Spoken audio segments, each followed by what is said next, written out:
Student Committee. First webinar, Anti-Racist and Decolonial Applied Linguistics. My name is Kjungjin Hwang, a member of Event Planning Subcommittee. Please note that this webinar will be recorded and distributed to GSC members on our YouTube channel.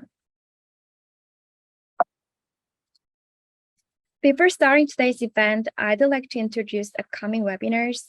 We are planning to have 2 more webinars before the conference, one in November and one in January. Please stay tuned for our updates by following our social media accounts. And now I'm going to introduce our 3 speakers to you. Dr. Hare is a professor in the Department of Language and Literacy Education at the University of British Columbia. As an Indigenous scholar and educator, Dr. Hare has been working to transform education in ways that are more inclusive of Indigenous ways of knowing and languages. And Dr. Kenza Sung is an associate professor at Loyola Marymount University. Dr. Sung's research areas include urban education and policy, ethnic studies, and critical race theory. His current research analyzes how the interplay of social movements, forces, and policies shaped urban schooling and communities since the 1960s U.S. War on Poverty. Dr. Onawa McIver is a professor in the Department of Indigenous Education at the University of Victoria. Her research focuses on Indigenous language revitalization, Indigenous education, and community-engaged scholarship. She's working on enhancing Indigenous adults' contributions to reviving Indigenous languages in Canada. And as a discussant in today's panel, Paul Meighan is a PhD candidate at McGill University. Paul currently serves as a social media subcommittee leader in AAAL GSC. He studies Indigenous language revitalization and decolonizing language education. Our webinar consists of 3 parts. First, each speaker will have a 5-minute presentation about their key research areas and current projects. And then the discussant will lead an in-depth panel discussion on diverse topics. And before ending the webinar, we will have a 20-minute Q&A session at around 6:40 EST time. In the Q&A session, 3 speakers will answer questions left in chat by the audience. Because of the time limit, we will only take questions via chat. So please leave your questions in the chat before the Q&A time. And please follow Zoom netiquette throughout the webinar. Please always turn off your video and mute your microphone. And if you have any questions, please leave them in the chat. Okay, now I'm gonna turn it over to Paul. I hope you all have a great time. Enjoy the panel presentation this evening. Thank you. Yes, Morin Tang, thank you very much, Kjungjin. As Kjungjin said, as Misha Pomi Chiblo, she Gail a Hanum Agus Isma Ur Konyuchug. So I introduced myself in my language, which is Scottish Gaelic.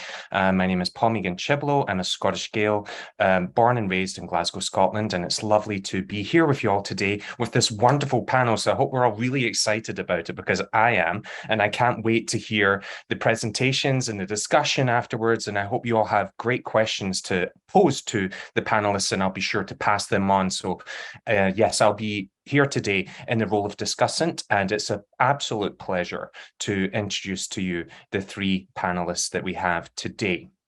Now, if I remember correctly, I think the first one that we have on the order for today is, Kjungjin, can you remind me who comes first? Who is Dr. Hare, correct? Is that right? Right, Dr. Okay. Hare, start first. Wonderful. Yeah.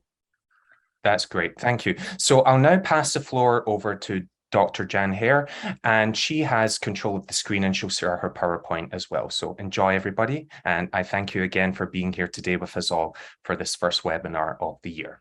Thank you. Okay, sorry, pressure. The pressure's on. Let's see, share screen. Okay, everybody can see the screen, I'm going to assume. So yes, great. I saw a little thumbs up there. So miigwech. So Bojo ani Janice Herdishnika, Sinishnabekwe, Chking and Dojba.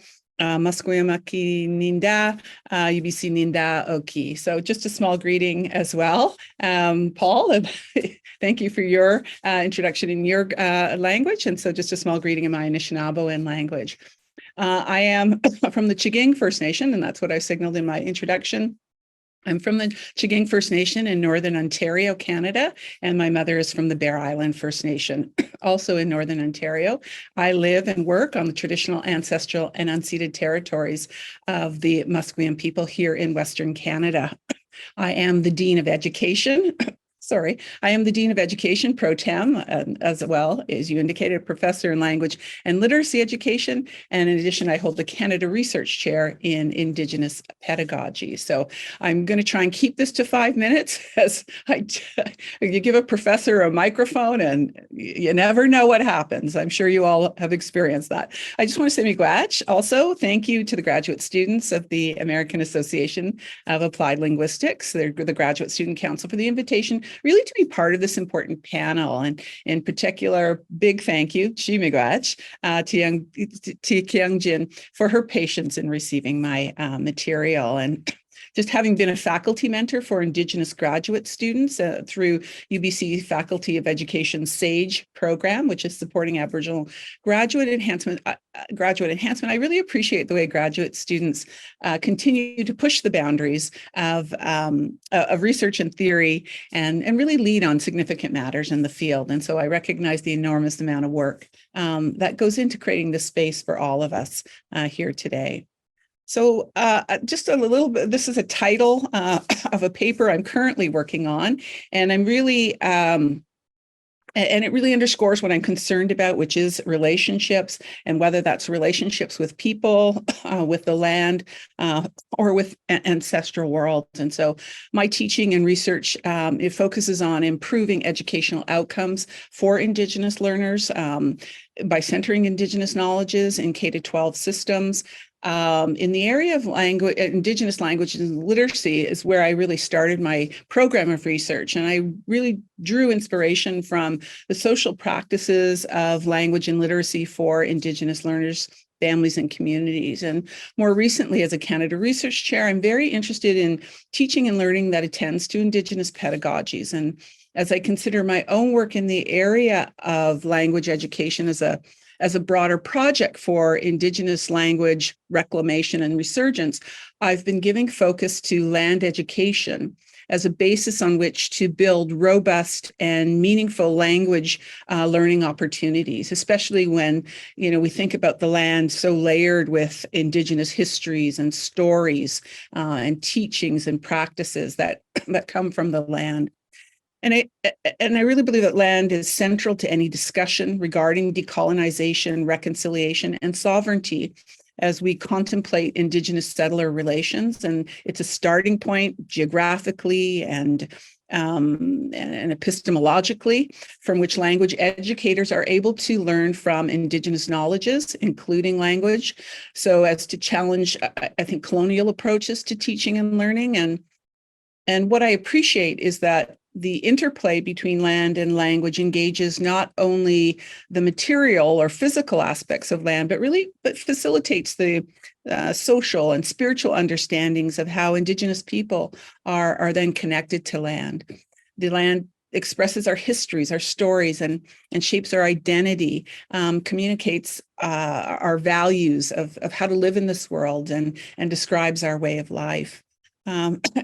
I'm mindful of time, so thinking about my own work, it really seeks to demonstrate the dynamic ways that language reverberates within and through the land, revealed, as I said, in history and story, in memory, ceremony, and cultural practices. And I see this as a means to empower ancestral knowledges and languages, while really acting to disrupt settler identities and dominant discourses that shape place-based learning. when often we think about place-based learning as stewardship for the environment, outdoor education and play, or environmental education. It also addresses specific concerns specific to the context of Indigenous language learning for reclamation. That's in direct response to calls for scholarship, offering alternatives to the colonial aspects of applied linguistics. And here I think about Dr. McIver's work, as well as Alistair Pennycook's. I'm just going to point here. Sorry, I forgot even that I have slides. So sorry, Kjungjin, I'd prepared these slides and here I get going talking about the work and I forget. So here I'm just reflecting on, this is a project that I have been involved with with teacher educators that looks at the post-secondary campus as a site of inquiry to explore how largely settler dominant pre and in-service teachers engage with the colonial legacies of higher education spaces, and then their responses to Indigenous resurgence and reclamation of knowledges and languages that have been buried under past and present campus development. And, this was part of a project that took them on a series of visiting sites as part of a decolonizing campus land walk, and learning about their responses to this experience.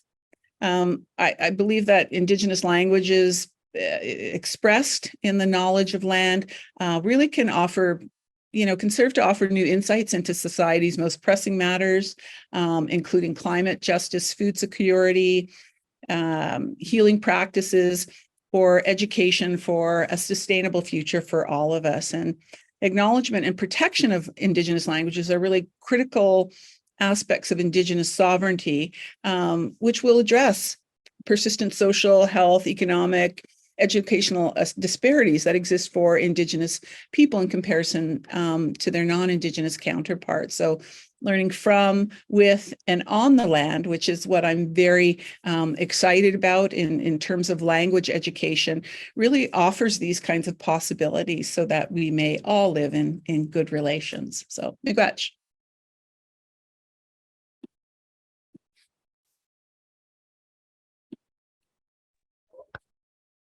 Miigwech, Dr. Jan Hare, that was fascinating, and I'd love to hear those connections with the land that are so important. And we'll bring and talk more about those connections that you just mentioned so well in the Q&A and the discussion part of the section. So thank you very much, Morantang, for your presentation today. And moving on next, we have Dr. Kenza Sung.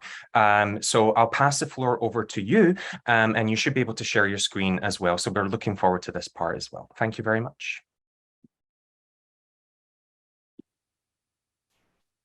I see the slides are up. Okay, perfect. So let me sorry.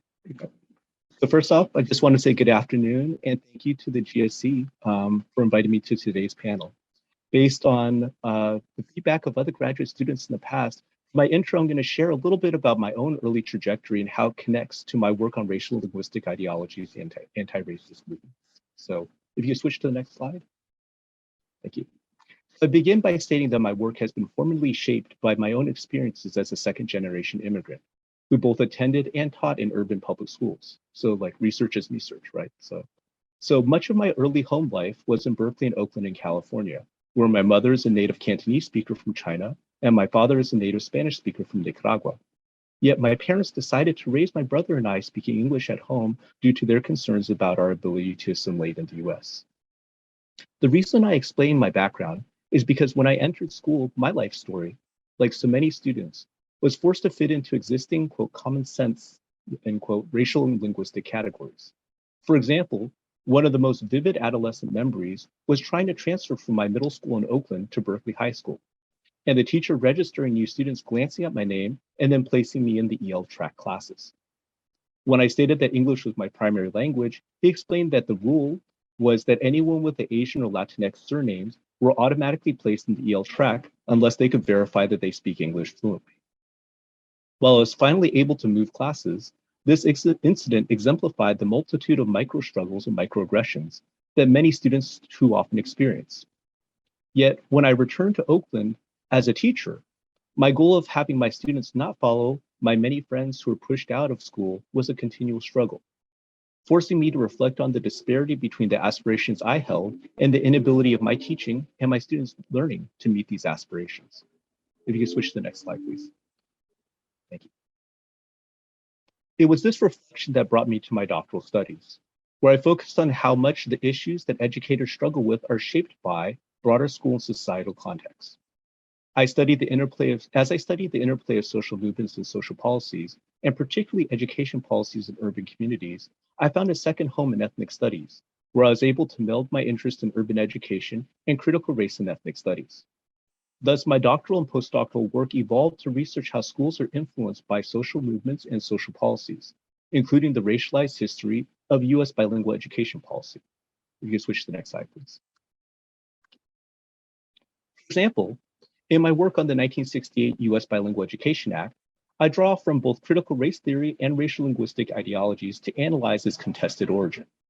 As a quick mention, racial linguistic ideologies reference Flores and Rosa's definition as the conflation of, quote, certain racialized bodies with linguistic deficiency unrelated to any objective linguistic practice, end quote. Flores and Rosa state how the idealization of monoglossic linguistic appropriateness and purity embedded in the traditional bilingual education programs are racialized, such that they not only marginalize the, quote, linguistic practices of language minoritized communities, but is also premised on the false assumption that modifying the linguistic practices of racialized speaking subjects is key to eliminating racial hierarchies, end quote. Drawing from racial linguistic ideologies in CRT, I examine how bilingual education offers contradictory conceptions of students' instructional needs. Bilingual education is most often framed today as a culturally sustaining pedagogy that encourages ethnic legitimacy and cultural pluralism. However, I demonstrate that the 1960s federal bilingual education policy originated in response to economic concerns over poor urbanizing Latinx communities. So not cultural, but instead economic concerns. So Latinx activists and educational leaders endorsed bilingual education within a broader agenda of economic uplift and anti-racist self-determination. Conversely, policymakers' support came as a concession and a tool to promote ideas of cultural deficit that reimagined job automation and outsourcing into linguistic and racial, quote, handicaps, end quote. Understanding this, the contested process in which Latinx activists were partially successful is significant, as it illuminates lessons that future anti-racist activists can draw from. Next slide, or last slide, please. Thank you. While studying bilingual education, I reflected on my own teaching experiences of how language policy in Oakland, California, was structured for Black students who typically spoke Black English. In addition to racial linguistic ideologies, I drew from the concept of anti-Blackness, which, as Dumas explains, theorizes as a more complex racial hierarchy in which those racialized as Black are not just removed from whiteness, but also from anyone who is racialized as non-Black within the afterlife of slavery. In doing so, I examined the history of racial linguistic ideologies of anti-Blackness in bilingual education policy, starting with the 1968 Bilingual Education Act's origins, in which Black racializations of a culture of poverty were used as a foil from which Latinx demands for bilingual education were made comprehensible to 1960s policymakers. Yet, as with the 1960s Latinx community leaders whose movement actions forced anti-racist concessions to the 1968 Bilingual Education Act, I also illuminate the history of Black activists who promoted the 1996 Oakland Unified School Board Initiative to support Black English against the national pushback seeped in a racial linguistic ideology of anti-Blackness. The loss of support and eventual shift in strategy to challenge how racism is structured in this story, to me, again, offers clear lessons to draw from for the next generation of anti-racist movement building that I can discuss later if folks are interested. And that's it for me. Thank you. Wonderful. Thank you very much, Dr. Kenza Sung. Wonderful. And it's so great to hear about these important issues: critical race, ethnic studies, culturally sustaining pedagogies, racial linguistics, and touching on language policy and language ideologies. And we're really going to go into this in the discussion section. So thank you very much for your presentation.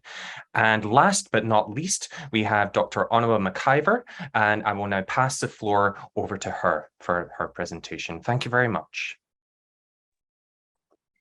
Tante Kinawao, Onawa Discussant, Kenosio Sipi Ochinida, Victoria Nuigan.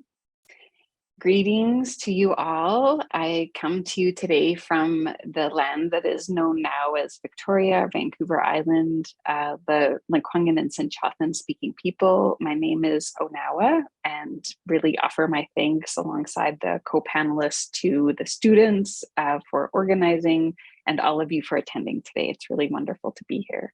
I didn't follow the instructions exactly right. I realized I heard the introduction and I don't think I really focused on the key research projects. I focused more on the topic for today, but I will talk about the research that I'm working on. So hopefully you'll enjoy a bit of what I'm going to talk about today. Next slide, please. So as I said, I'm coming to you today from the Sinchothan and Lekwungen speaking peoples territories, and I just want to take a moment of your time and ask you all to just pause with me and take a deep breath. If you are sitting or wherever you are, to just ground yourself in the space you are in whatever way that feels comfortable with your feet or your hands or your body, and just take a deep breath and just feel the land beneath you. And this is relevant to what I'm going to share with you and also what I'll share with you in our panel discussion. It's really important in decolonization work to be grounded in the territory that you are. And so I ground myself every day in this place that I'm a visitor. Hi. Next slide.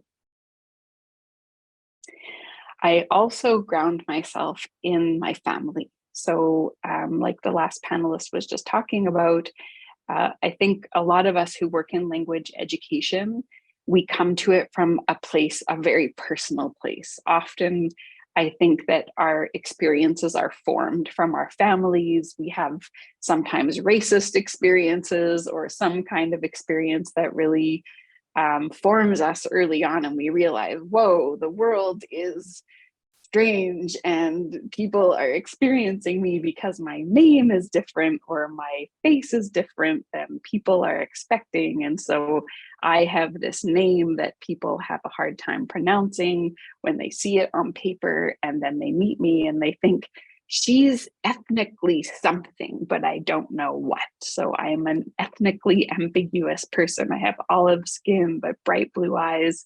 So I'm considered a light-skinned First Nations person. My family is dark-skinned, so I experience this vicarious, really extreme racism through my mother and my older brother. But when I was alone, I was kind of white passing. So this is just to share with you some pictures of my family, my late mother, my children in the top right corner, and some of my ancestors, to say that this is where my inspiration, my passion for language revitalization work and language work in general comes from.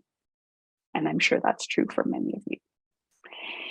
So what I did for preparation today was thought a little bit about the two fields really that are coming together. And some of you may have read the paper that I wrote in 2020 about the space between applied linguistics as a field, which is a very broad field. There's subfields within that, and the field of Indigenous language revitalization. So I thought I would start by talking about the difference between, one of the fundamental differences between the two fields. So applied linguistics, and this is a huge generalization, but the field really began based on a focus of additional language learning due to migration.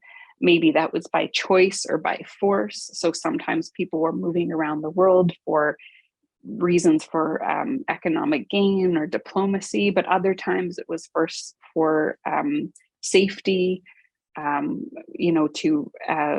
need to move away from their homelands, not by choice. But that created this field of applied linguistics where we had multiple languages coming into contact with each other, or people were wanting to learn languages so that they could move to another part of the world and maybe be able to understand that language where they were going. Different from the field of Indigenous language revitalization that was created for us. So Indigenous languages were passed on naturally prior to movement around the world, and we were multilingual people. It's just that it's important to remember that our field exists because of the historic and current intentional violent erasure and hostile environment that continues to exist towards Indigenous languages today. And it's not a comfortable thing to talk about, and it's not like warm and fuzzy, but we need to acknowledge that is a reality of the field of Indigenous language revitalization. And yet here we are. And so we are here to talk together about alliances. How can we share in this interest in the complexities of how languages are learned? Next slide. So one of the questions I contemplated today is, if people are interested in becoming involved in Indigenous language work or assisting in some way, what should collaborations look like? So these are just some fundamentals to think about. I think they should always be either Indigenous-led or co-led. That's really the definition of self-determination, and that's, I think, embedded in one of the questions for today. They should be community informed, and what that means is that the community are the ones coming up with the idea and also community involved. So it's nothing about us without us, that communities are driving any research or initiatives that's happening for their language in their community. And again, that's really the foundational definition of self-governance and ultimately sovereignty, recognizing the inherent right for self-governance. So the project that I work on a lot of the time is called Nutanuk, which means one mind, one people. It's a word that was, or a concept, a phrase that was loaned to us from the Sinchatan language. Next slide. And so I'm going to tell you a bit about this project. So it's a community university partnership. It is Indigenous led and governed. It was a 7-year project, and we're currently in year 6. So we just have 1.5 years left. There's 9 community partners. Next slide. And this is the sort of theoretical framework. So as we were designing the work together with the 9 partners, eventually it came together like a house. And so adult Indigenous language learning is the overarching, binding, common theme. And then beneath that, I think of these as kind of the rooms of the house, the places, the sites where language and learning and teaching happen. Sites of contribution mean the places where adults are immediately pulled into contributing. That happens in Indigenous communities. As soon as you show any propensity towards teaching, you're immediately thrown into the front of the classroom. Assessment as a pillar in the center there, a really critical part. Next slide. This is just some images from a few of the partner communities, the local community, the Sinchaka community on the far left, Chief Atom School in the center, which is a full immersion school here in British Columbia. And on the far right is the community of Tyndonega. And that's a group of elders that come together and share stories, and those stories are recorded. And then curriculum is created from those stories for adult learners, which is then shared out in interesting ways, like how do you ask someone on a date? How do you change a tire on a car? How do you send condolences to a family that's grieving? Next slide. So this is my closing slide, trying to keep with our time today, just to offer an invitation to all of you to say that it is important that Indigenous language revitalization work is driven by and grounded in community by the people who the languages belong to, but there's room for all of us. So this word tawau in our language is translated into English as welcome. You are welcome. Like if you come to my home, I say, tawau, tawau, pitagui, astam, sit down. But it really means there's room for you here. There is room for everyone here at this table. So it's a time for a more just time for language environments. And that goes even more broadly than just Indigenous languages. It's a time for greater multilingualism. And that goes to broader than Indigenous languages to other minority languages as well. But we have to acknowledge that restoring Indigenous languages as the original languages of these lands should thrive alongside and not instead of additional languages in these lands that we now call Canada, US, and beyond. Hi, exit.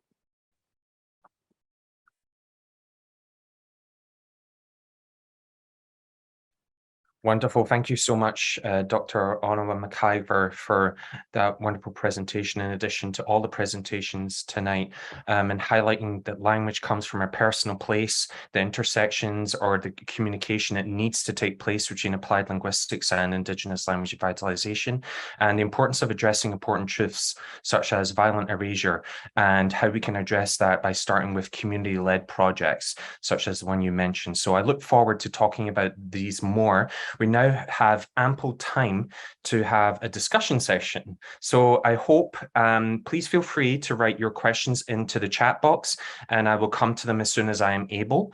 So I'm sure you're all thinking right now, thinking about what you've just heard. So I encourage you to, if you do have a question, please feel free to write it in the chat box. So Moran Tang, thank you very much to the three panelists once again. It's really great to hear about these important topics, and let's get into the nitty-gritty, let's say, of what decolonial and anti-racist research in applied linguistics looks like, and what it can or should look like.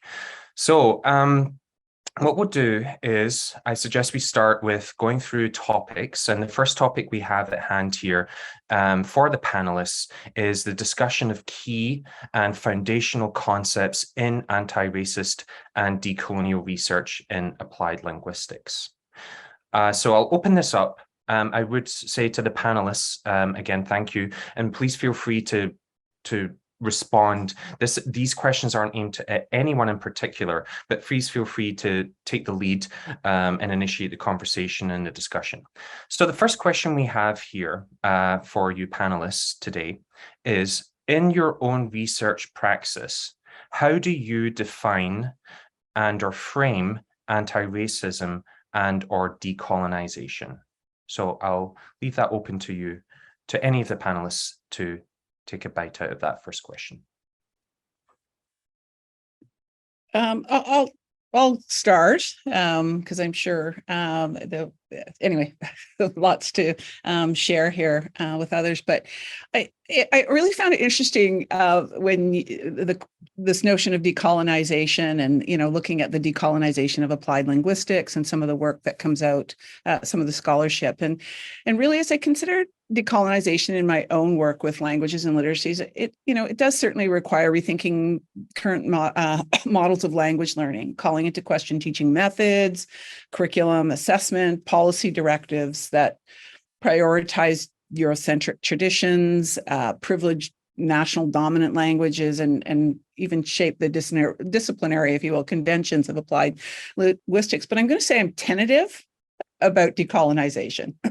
Cautious, tentative, if you will. And maybe that's just because I'm working on this paper and, doing this kind of critique of decolonization, but I feel somewhat tentative about decolonization as a process and framework for systemic change in teaching and learning and research in the area of Indigenous literacies, which I would include Indigenous language reclamation.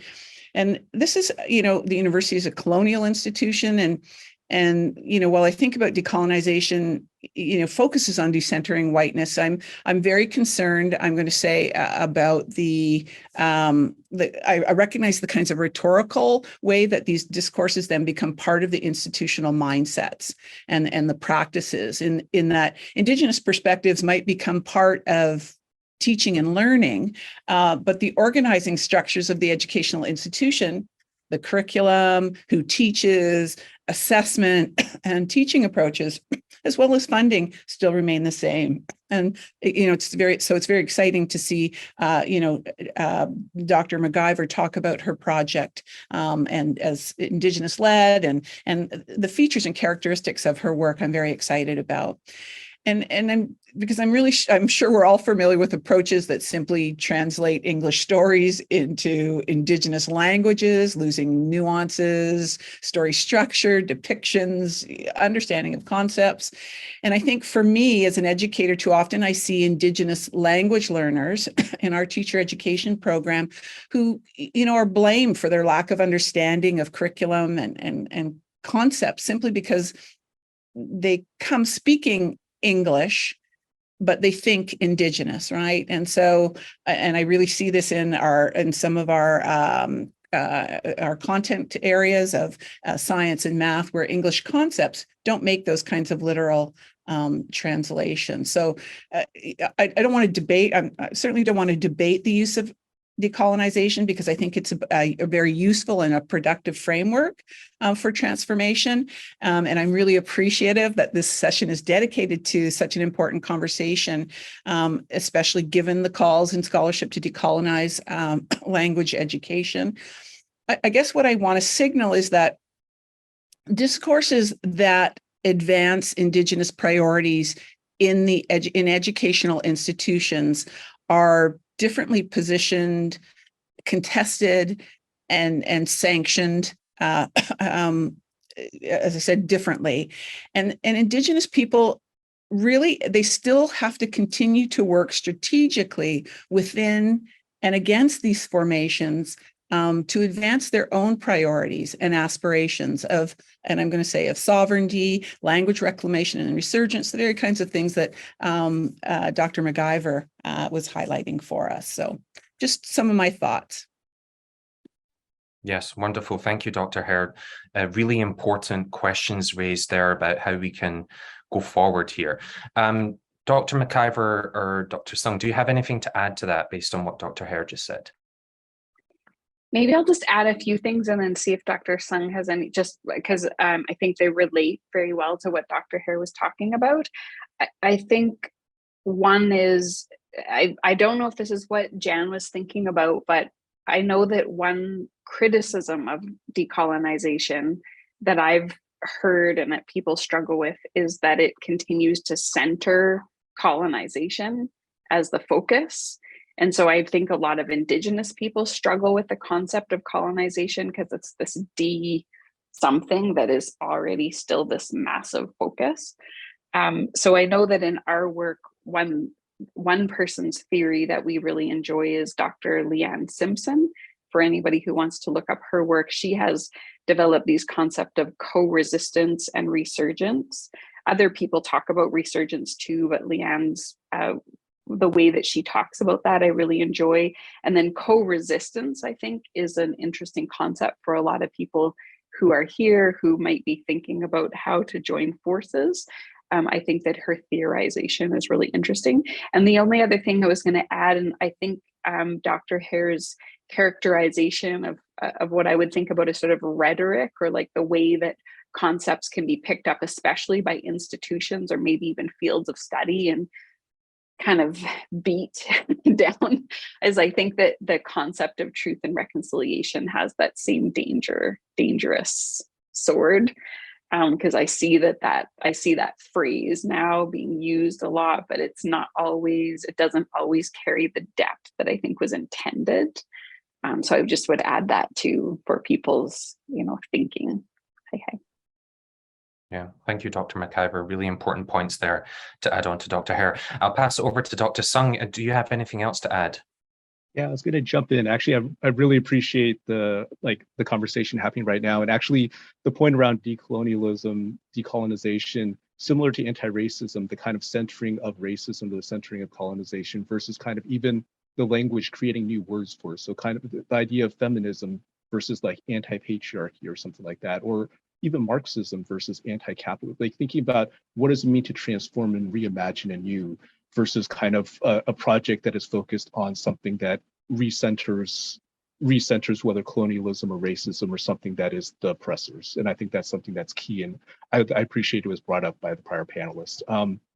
I'll just mention a few quick things. I mean, I know that we were asked about anti-racism and decolonization, and I'll just say, I mean, I think that typically anti-racism has the popularized definition is Ibram Kendi's kind of work more recently around kind of thinking about the opposite. And again, this kind of goes to decolonization, anti-racism, that the opposite of being a racist is not being not a racist, but being actively an anti-racist. And I think that that's something that kind of, how do we imagine the projects by which we do of being beyond just kind of being a good person or being somebody who's not a racist or somebody who's not a like a misogynist or somebody who's not this and that, but what does it mean to actively take on that project as something that's intentional, something that's strategic, something that's work that needs to be done. So I think that that's something that, and I'll just mention a couple other, that drawing from that also is that racism isn't also just interpersonal, but it's structural. And I think that that's something, whether colonization, whether racism, but it's a structural systemic thing. And I think that's some things that Derek Bell, other critical race theorists, people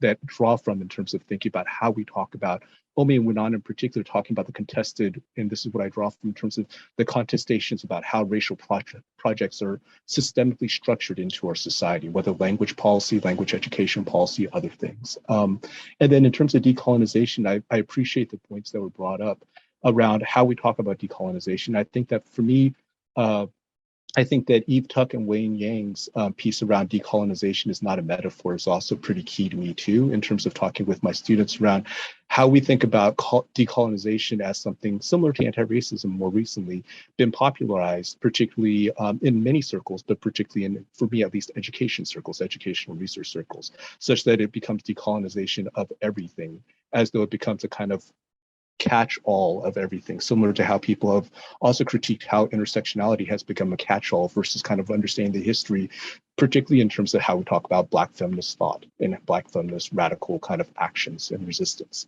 And I think that decolonization similarly needs to be kind of attended to in terms of how we talk about Indigenous settler, like Indigenous struggles, settler colonialism in particular, but also how that ties into specifics around, and I think this is kind of the BIPOC, Black Indigenous people called, how we talk about Indigenous histories, Indigenous struggles, Indigenous languages as unique within this kind of racial hierarchy, as related to the land, as related to how particular histories are set up. And at the same time, I also think that, and this is where I draw from in terms of ethnic studies, that the history of ethnic studies for me is in the 1960s, for example, the Third World Liberation Front, imagining that there are unique histories and unique racializations and that they can't be appropriated for one for the other or kind of be interchangeable. But at the same time, that there is ways to be able to build solidarity, build collectives, and kind of build anti-racist resistance. And it's structured in the academy, but structured to be accountable to the communities of that they were kind of formed within. So, so kind of thinking about how that history for me in terms of that Third World Liberation Front and the kind of rise of ethnic studies in the US as kind of, as this history of how we think about a particular version of decolonization and anti-racist movement that is attentive to the unique histories, but at the same time, imagine solidarity and collective community building. So thank you. Yes, thank you, Dr. Sung. So many good points there brought up and mentioned. And one thing that I'm listening to as well is how do we actually apply this? The praxis element that was the first part of the question. How do we put these movements into practice within colonial institutions? And what does that mean? And then cycling back into how do communities then inform this process? Or the other question is, well, how do they not? Or to what extent are they not included in that process? So thank you very much. Much more to unpack there, but I will move on. There's another question here on this, but what I'll do is I'll cycle on to the next question, and if we have time at the end, I'll come back. But there's a few different topics that I would like us to address. So the next topic is space and construction of knowledge and being. So I think that ties in nicely to what you three have just said. How do we put this into practice and construct alternative realities, and how do we embody alternative worldviews in education, applied linguistics, and more generally speaking? So first question here I have for you all. When we mean space, well, that's a concept in itself. We're focusing in on Indigenous lands and communities, so-called urban ghettos, schools, academia, North America, the global North, the global South. My question is, how does the relationship between you as a researcher and the space that you're engaging with, how does that relationship frame your work? And I'll leave that open to whoever would like to answer it first.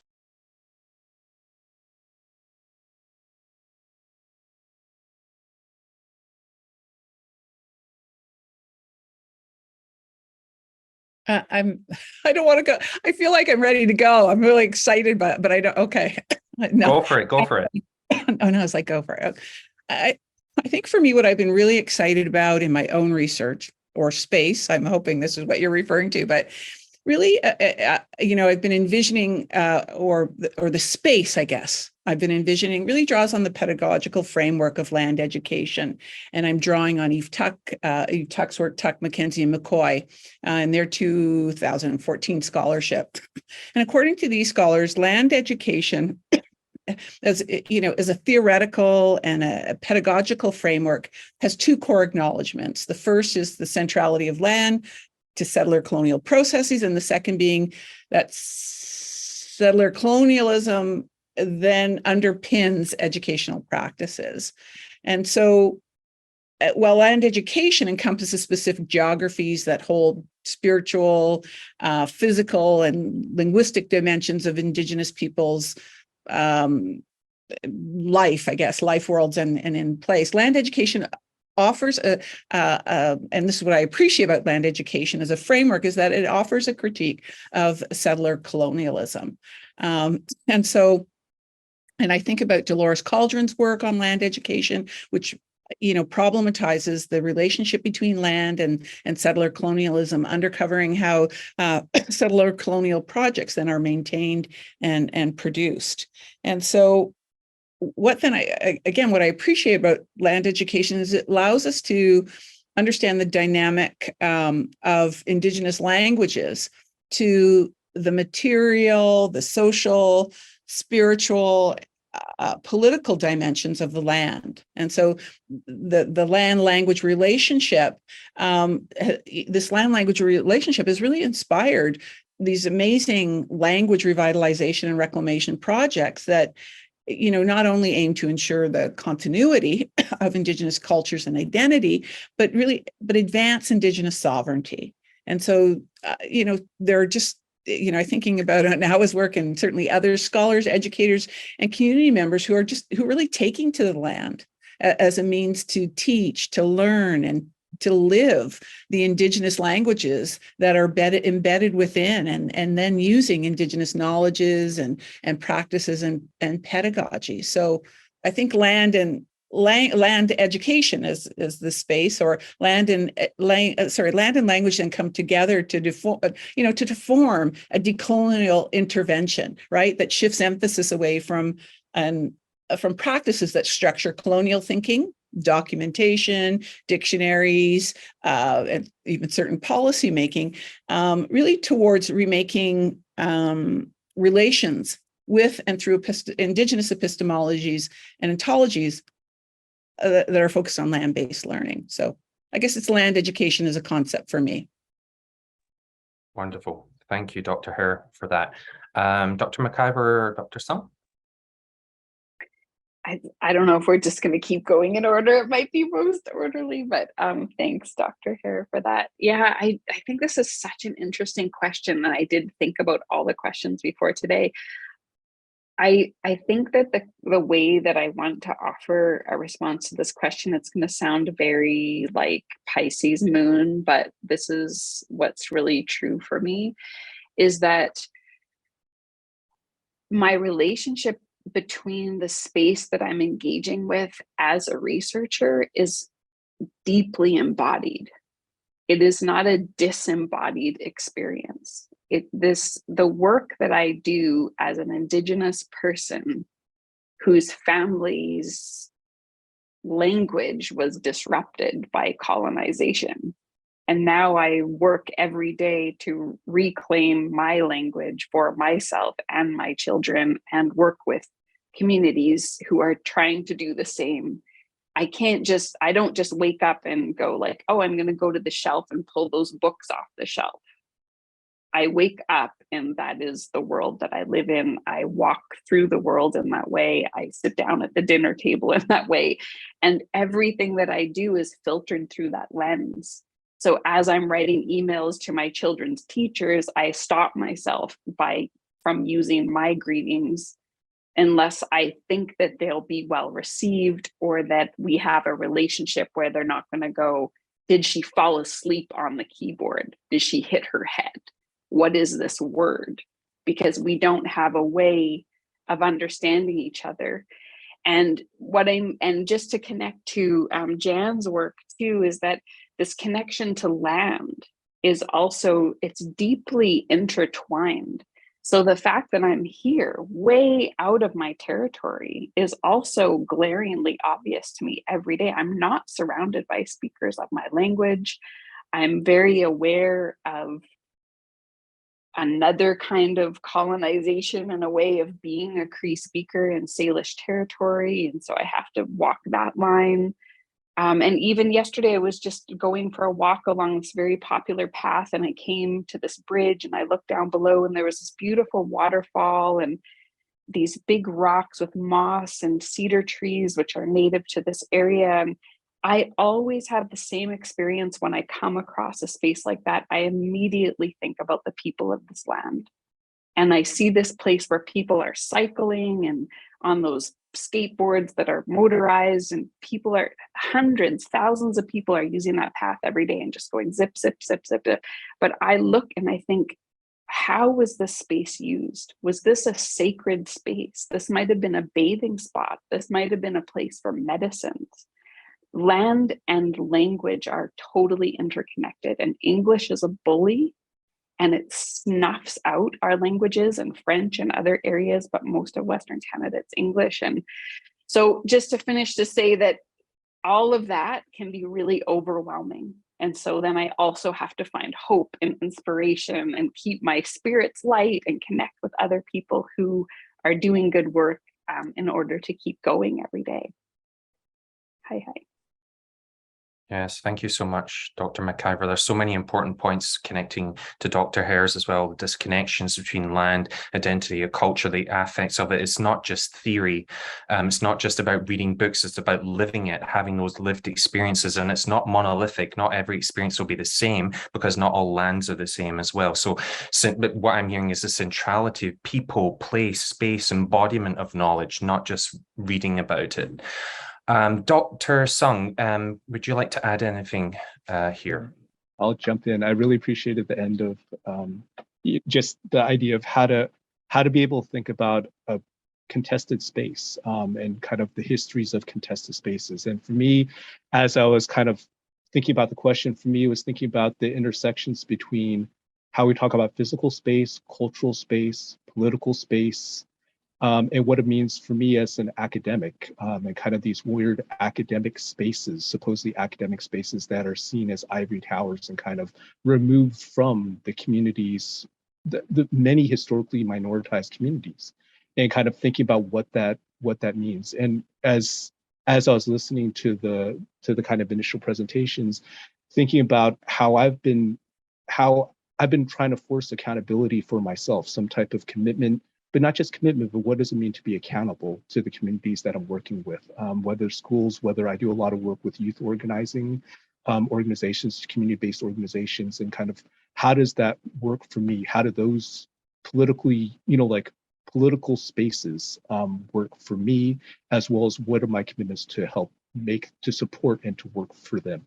And I think that that's something that as I was thinking about this, one of the things that came to me was really my work, doing a lot of work on different boards, kind of doing youth education work, youth political education work, doing work on boards where I'm actually serving and kind of helping support organizations, kind of helping. So kind of how does that work beyond just my research or my publications, but what is the commitment and accountability I have to the communities that I am benefiting from in many ways as beyond anything else as an academic. And that's something that as a graduate student that I really struggle with. What does it mean? I remember the term poverty pimping.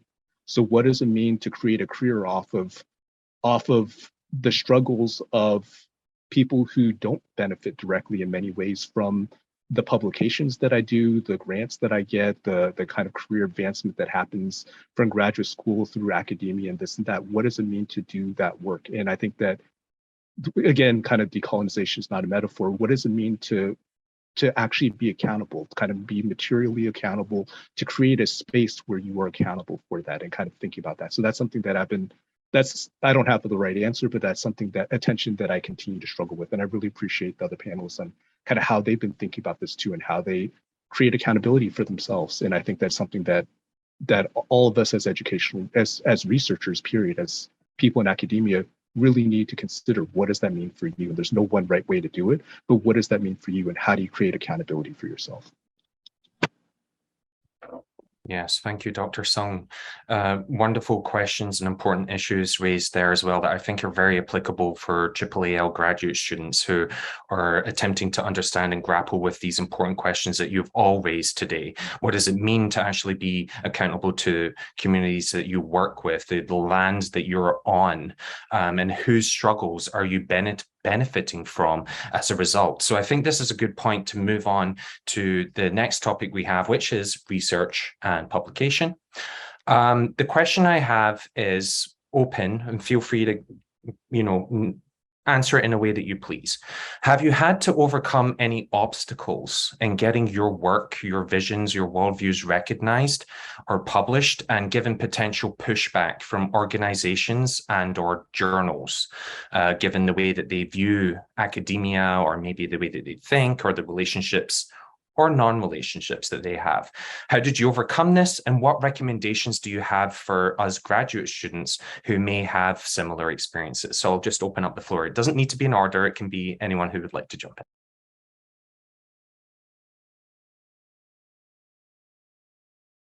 Dr. Sung, go first, jump in.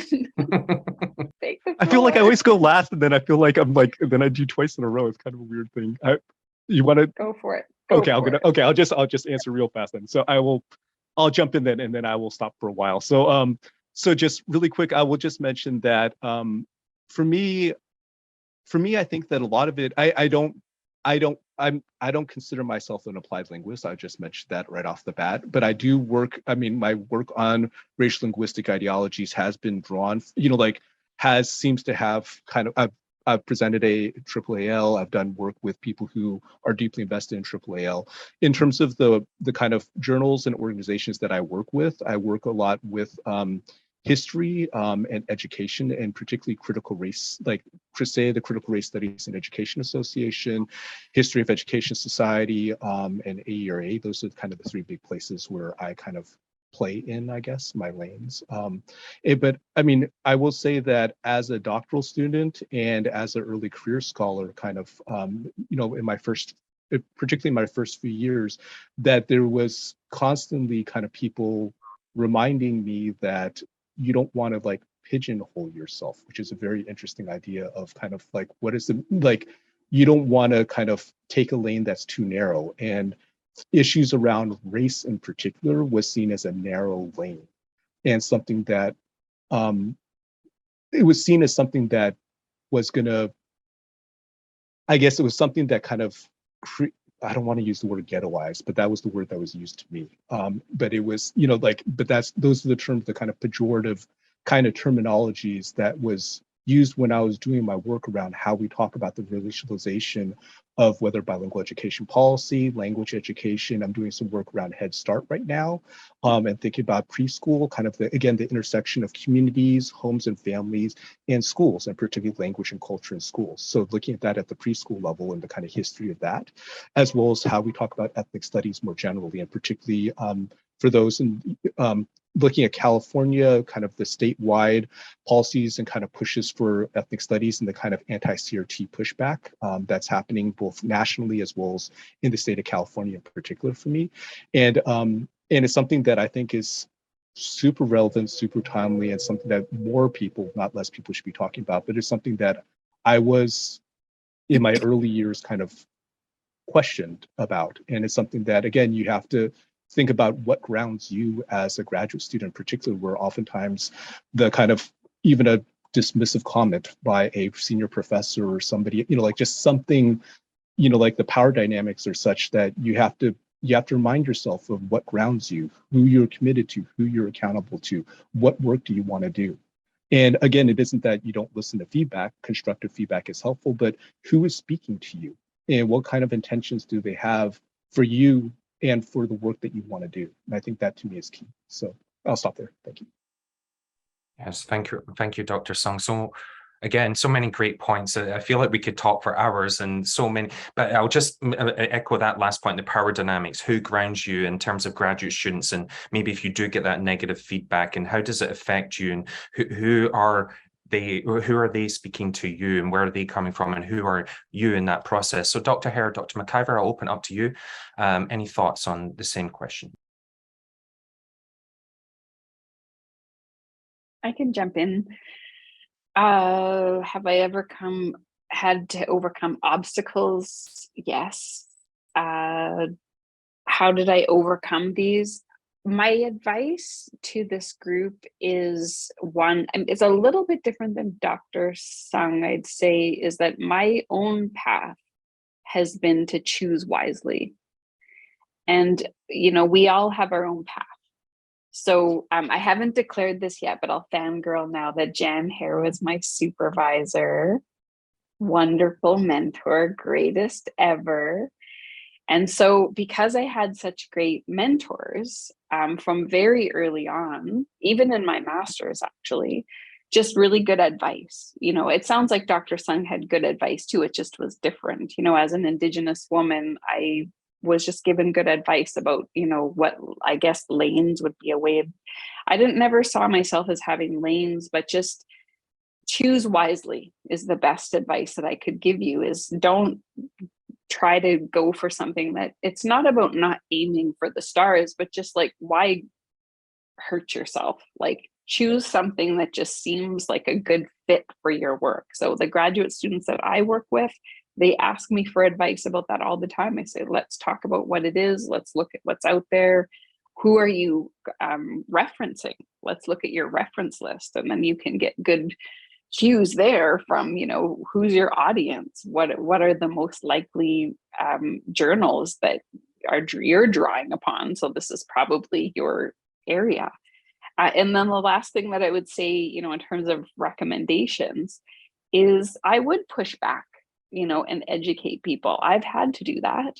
And don't accept that reviewer 2 knows better than you.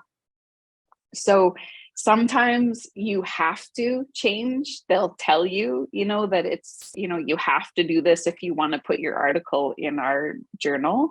But I won't name names, but I've had some experiences where even though it's anonymous, I could read through some kind of worldview, cultural differences between myself and that person in the way, like, sort of like Columbus discovered America type differences in the way that we were seeing the world. And so sometimes you have to push back, and your work, and who you are. And sometimes it will work and you just say, no, this is how it is. And sometimes you'll walk away and take your work somewhere else. So I just say, choose wisely, and don't accept that reviewer 2 knows better. Educate, stand up for yourself. Jan taught me that in my dissertation process, especially because I had 5 people on my committee. She stood up for me as well. But I would just say, be brave, be bold, but also choose wisely. Hi. Thank you, Dr. McIver. I love that. Be brave, be bold. Dr. Hare? It was interesting. It was told to me, like, when I was a grad student, people would, and even as a junior scholar, people would say to me, you need to publish in these journals. You need to be in this journal. You need to be in that journal. And really, when I think about my work and wanting to make an impact, I want it to be accessible to the very people who I'm accountable to, who I'm researching with, for, or even about, right? And so I wanted, really looking for those kinds of spaces that where they can access my work. And so that becomes really important to me. And it became less about, I need to be in the the journal of literacy and whatever. So I moved away from that. And what I'm really excited about now is the range of knowledge mobilization opportunities that are out there, like seeing people doing podcasts, right? Podcasts and learning how to frame these things as scholarship, right? So podcasting as a form of social scholarship, right? So looking at, the multimodal representations, blogs and websites, that people are then creating. So really thinking, I think, creatively and innovatively about knowledge mobilization as well. I mean, I remember, my work started with Canada's National Early Intervention Program, the Aboriginal Head Start program here in Canada. And I really, was documenting, if you will, the kinds of literacy practices that children and family were engaged in. And they were to me, very distinct practices aligned with Indigenous knowledge theories. And so I wrote this paper and I was really excited. And I was arguing for that Indigenous literacies in themselves were distinct from theories of multiliteracies and multimodalities. Well, did I get slammed? I submitted to a couple of journals, and to me, it was a complete rejection of Indigenous knowledge systems and Indigenous theory as distinct. And, and every argument, they came back and they tore apart my argument. And yet I just felt like, no, this was important. And so what I turned to, I decided as Onawa said, don't take no for an answer. So that was one thing. I've just thought, no, I'm going to persist with this. So I really encourage people, don't give up on your ideas. Look for other alternative ways in which to think about knowledge dissemination. Reach out to people. I mean, I reached out to Alan Luke, leading scholar, the multiliteracies group, and asked him for just some guidance. I didn't say, hey, read my paper. I would have loved it, but did say, I'm struggling with these kinds of ideas. And they very helpful to me in terms of writing back and giving me some thoughts about that. So it really helped me, reaching out to, I'm going to say, ally people wanting to push in the fields, to help me refine my work, test out the ideas and seek feedback. But the other thing I learned, and I tell this to all my students, is learn to cut the baloney. Like, learn to take your ideas and make 3 to 4 journal articles out of them. Like, so often a student will say, I'm publishing. I'm like, no, you're giving away your whole thesis. Don't do that, in this one article. Learn to slice the bologna. And sometimes by unpacking some of your ideas, it gives, I'm going to say it lends themselves to probably some publication spaces that you hadn't maybe really considered, or creates those kinds of opportunities for publication. And the other thing too is a really good lesson for me was when you get asked to do presentations, really be thoughtful and mindful. Again, presentations are key to knowledge mobilization, but really think about turning that into a paper. We sometimes get caught up in, I want to go to all these conferences and I want to connect, and I'm preparing these easily 20-minute PowerPoint presentations, but really think about turning that into a journal article or another form of knowledge mobilization. So just some advice that was given to me and that I share with you. I love it. Thank you so much, Dr. Hare. I love that. Learn to cut the baloney. That was saying also the reviewer 2 comments. I'm sure we've all seen those memes about reviewer 2, but yeah, what I'm feeling there is choosing your allies, and also not being afraid to ask for guidance as well, and looking for alternative modes of knowledge dissemination, and just having a strong grounding in yourself, which I guess feeds back into those questions about place and space, and who you are as a early career scholar and a graduate student. So what I'll do, there's so many questions that I could ask, but I'm aware of time, and we're very grateful to have you here today. So I'll ask one more question that we had here, and then I'll move on to some questions that were in the Zoom chat.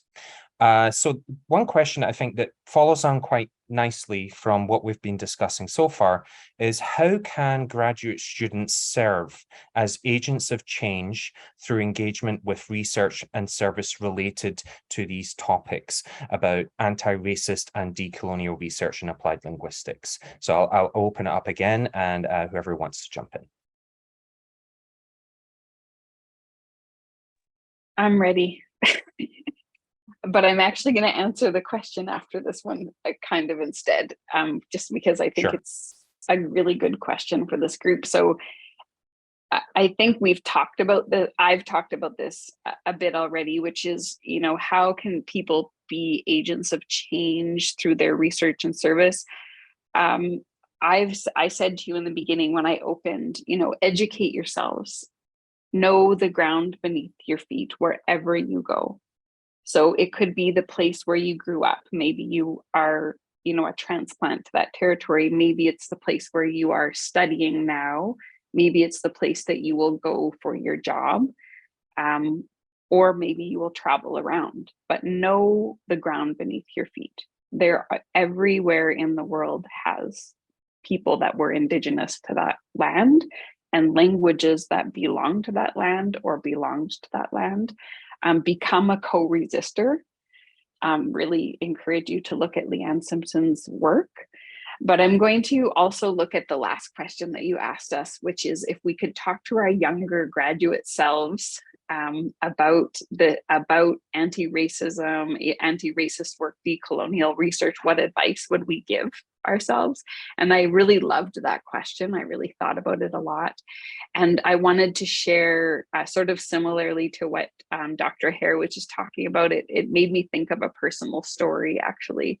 And so what I wanted to say to you all, because I can't see you all because you're all in a strip, but I expect there's probably a lot of people of color on this call, but you know, allies as well, is to seek more BIPOC authors, more theorists and community activists, elders, people with life experiences. I just was listening to an interview this morning about somebody that gives out a scholarship for veterans who are going back to school in journalism. And the point of it was, if you have journalists who have served, wouldn't they be able to get that story right? And I just thought it was such an interesting concept about, you know, how little we often value life experience. Instead, we say, you know, you're 18 and shove people through degrees and then they become qualified in something, and that's what's valued in the world. But the personal story is that in my master's degree, so before I met Jan, I did a study actually focused on languageness. And I did it just the way that I knew that it needed to be done. And I had a great supervisor who supported me to do that. And then I got to the end of it and she said, oh, I guess we need to call this something. You need a method, like a methodology. So we started studying different methodologies and we came up with hermeneutic phenomenology, which I had to memorize, which I can still say to this day. And I got a little green book and I had to read all about it. And I sat in that defense, and somebody that I knew, she was a non-Indigenous woman who was married to an Indigenous man. And so she knew our ways, and she just needled me and needled me and needled me until I cracked. And then I was like, I just made it all up. I just had to find something that it was called. And then she just said, never do it again. I know you want to go on to do your PhD, and she was basically telling me that I did Indigenous research methodologies, which was before Jan, like this was early 2000s. So the only book that was out was Linda Smith's book, which was barely out. Probably I didn't even read it before I defended, you know, in the early 2000s. But the point was that she just said, you know, be yourself, be who you are. And so that's my message for all of you, is bring your culture, bring your language, bring your history, bring your accent, bring your dialect, bring your worldview. It's a strength, not a deficit. And I was given the gift of that lesson early in my graduate training. And so it's not really a lesson to my younger self, but I had to continue to relearn it. And Jan, I was so lucky to find Jan because she continued to foster that in me, rather than having a mentor through my doctoral training where it could have gone a different direction. Hi. Oh, thank you so much, Dr. McIver, there, for those thoughts and really important advice for everybody. You know, bring yourself, bring your accent, your worldview, so important, and it's just, yeah, mind-blowing. Thank you for sharing. Thank you so much. Dr. Hare, Dr. Sung?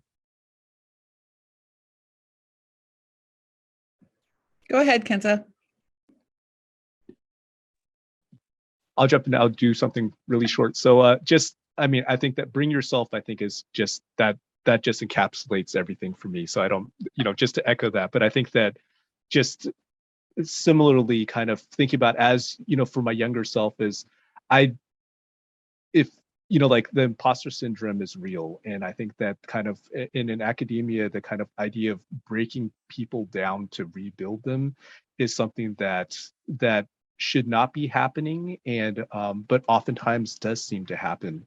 And kind of the reminder of being yourself, being grounded, knowing who you are committed to, who you're accountable to, what you're trying to do while you're there. And even sticking that on a post-it and sticking that on your like bathroom mirror. So when you wake up every morning, you remind yourself, or kind of at the end of the night or something, but just how to be able to remind yourself who are the people you care about and who are the people that care about you, who are the communities that you care about, who are the communities that care about you, and how to make that work for you in academia. And I think that's something that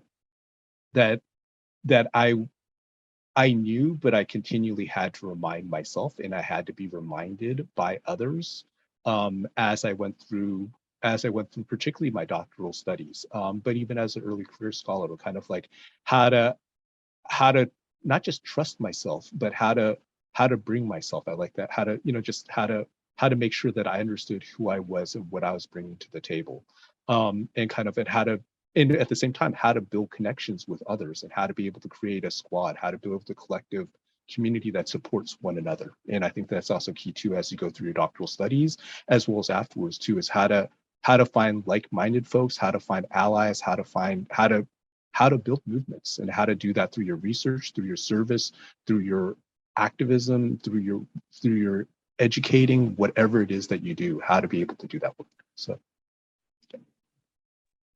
Yes, thank you, Dr. Sung. Just understanding yourself, and that's so important for finding a community of like-minded people that you can connect with going forward. So many good points there. Thank you so much for sharing. And Dr. Hare? Yeah, I mean, similarly, I had written down affinity, finding these affinity groups, people who are engaged in similar kinds of methodologies, similar kinds of activism and advocacy work, similar kinds of research in terms of topics of interest, and not only come together as a form of support, but also think about building building your work in those spaces together, right? So one of the things I didn't do, and I have such regrets about, is, and I see a lot of young scholars doing this, they're in these writing collectives, right? They get together and they're co-writing these articles, and they're co-presenting, and they're co-living their lives together. And I really didn't do enough of that, because there weren't a lot of people engaged in Indigenous scholarship, Indigenous methodologies at the time. And we now have, like I think about here at UBC, we have SAGE supporting Aboriginal graduate enhancement, and it brings students together to create this community, a sense of belonging, a sense of support, and coming together. And so I do really encourage this notion of joining these collectives, of writing collectives, reading collectives. Those are things I didn't do, and really wished. I had different perspectives to bring at that time, and so was always feeling like I was sort of having to battle my way in, asserting my perspective and sort of pushing my ideas into conversations. And that feeling is still, I'm going to say, still there, even in my role as a dean and the other kinds of things I take on. But yeah, I would say get involved. You are, all of you here, you're pushing the boundaries methodologically, theoretically. I had a conversation with this grad student on our committee, and I was just like mind blown to watch what she was producing and articulating, and I was just so inspired by it. And so I just encourage you to get involved in ways that you can share those kinds of perspectives with others. So I think it's, building. So my advice, I guess, builds on some of what Onawa and Kenzo has shared here. Yes, thank you so much, Dr. Hare. Again, so many wonderful thoughts and important messages that we can all listen to and embody in our day-to-day practice going forward, finding those collective, getting involved, pushing the boundaries. And I, for one, feel that this is just so affirming and inspiring to hear from you all and learning from your experiences as well. So thank you so much. So we have 10 minutes left in our allotted time schedule, and I thought this might be a good moment to maybe address some of the questions that we had in the Zoom chat from the participants here today. So the first one, we'll go the first one that we saw in the Zoom chat, or I saw, I should say, as well. Dr. Hare, this is from Shirk Balson. What are your thoughts about professional development through land-based education for teachers in online programs? How can we effectively raise their awareness considering the affordances and limitations of online education? I think it's very much possible teaching about land-based learning online.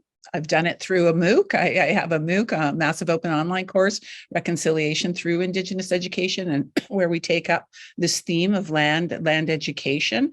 And I think the last 2 years, in the COVID, thinking about the learning that has occurred online, I think that one is, think about what Onawa and Kenzo sharing, looking to Indigenous perspectives on land and place-based learning, looking to those kinds of perspectives. I think there are great digital resources that help people, engage with, to understand land education, land-based learning. There's a great resource, nativeland.ca. You can learn about what territory you live on, work on, went to school on. And certainly nothing will replace, I think, those experiential places, the experiential element of being on the land, but using experiences of land-based local activities, and then, coming back to share those in the online space, but as well as thinking about connecting and advocating, I guess, for Indigenous land-based priorities, and thinking about social media even as a space in which to do that, and looking at how Twitter and all these other kinds of social media platforms, are allowing for land-based learning, language acquisition, these kinds of spaces as well. So I think there are certainly some opportunities, but also, come with limitations. Yes, thank you so much, Dr. Hare. I'll maybe just open up very quickly. Dr. McIver or Dr. Sung, any thoughts on that? Let's move on to the next question then. Dr. McIver and Dr. Hare, do you have any further suggestions for instructors and researchers coming from a privileged and historically colonial background in advocating and promoting equitable pedagogies for English language learners that come from a minoritized cultural and linguistic community without inadvertently imposing strategies and techniques that are rooted in colonialism? And this question is from Sarah Howard, and she says, thank you for your insight.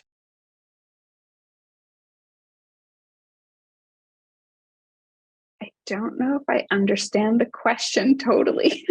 Jan, do you have a better understanding? I think I might know, but I'm not totally sure. No, go ahead. I think it's kind of open to, I treat it like a thesis defense. You don't know the answer to the question, you go somewhere else with your answer. Well, it's just because there's like there's 5 parts to it. So the privileged instructors promoting pedagogies, I mean, I'll interpret it. So when I read it earlier, when I was preparing for this section of this, I think that I would go back to what I was talking about before about educating yourself about the territory that you're in. So I think that one of the ways that you can avoid inadvertently imposing strategies or techniques that are rooted in colonialism is getting to know the territory that you're in.